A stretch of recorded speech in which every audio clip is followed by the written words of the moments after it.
So I want you to share this story because people love to say that people like me don't talk about white victims of police brutality and police killings. Well, let's go ahead and prove them wrong yet again because I do it all the time.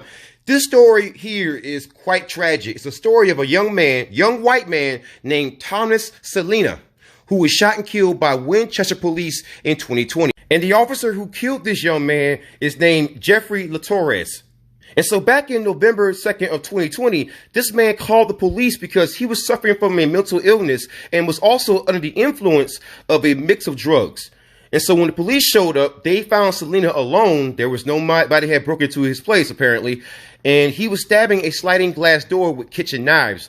And so a judge has ruled that it was okay for those police officers to point their guns at that man, tase him first, and since he did not drop the knife that he had in his hand, they shot and killed him.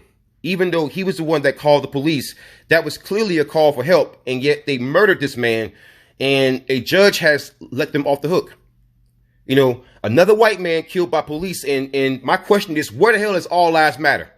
You know, it just seems to me like I, the black guy, cover more stories of white victims like this then All Lives Matter and Blue Lives Matter and White Lives Matter and all these other, Lives Matter groups out there who all fashion themselves, who all organize, who all establish themselves after Black Lives Matter.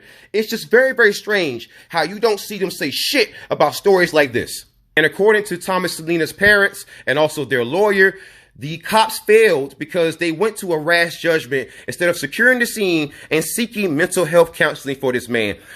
They said, quote, they knew he had mental health issues, end quote. It was disgusting. And so the lawyer who represents the police officer who shot and killed this man turns out to say, well, the shooting was completely warranted and it was unnecessary to take the officer through the stress of an inquest.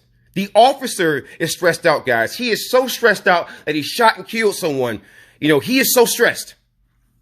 It's a goddamn joke at this point. It's disgusting.